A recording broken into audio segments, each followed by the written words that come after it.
তা দেখো আমার মা আজকে রান্না করেছে। এটা হচ্ছে মুসুরির ডাল, শুকনো লঙ্কা ফোড়ন দিয়েছে। আর বেশ পাতলা হয়েছে ডালটা, খারাপ না, না পাতলা না, গাঢ়ই হয়েছে। সাথে রয়েছে গরম ভাত, তার সাথে রয়েছে লাল শাক ভাজা। আর এটা হচ্ছে করলা পাতার বড়া। আমার করলা পাতা বড়া ভীষণ ভালো লাগে, তাই মাকে বলেছি আজকেও করতে। ওই যে আমার মা খাচ্ছে, এবার আমি খেতে বসবো। চলো বন্ধুরা খেয়ে নিই।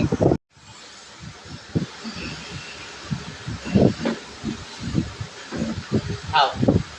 হ্যালো বন্ধুরা, তোমাদের খাবারের রেসিপিটা দেখালাম তো কী কী হয়েছে রান্না। এবার আমি খেতে বসবো। আমার মা খাচ্ছে, এটা লাল শাক দিয়ে খাবো। আমার লাল শাকটা নুন আগে দিয়ে নিয়ে নিলাম।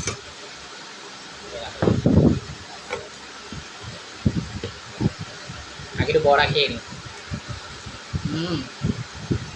আমার খুব ভালো লাগে করলা পাতার বড়া।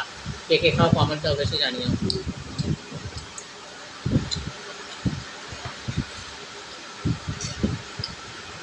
তারপরে বন্ধুরা নেক্সট ভিডিওতে আবার দেখা হবে। ফলো করবে, ফলো না করলে ভিডিও দেখে বিক্রি করে লাইক কমেন্ট শেয়ার তিনোটাই করবে।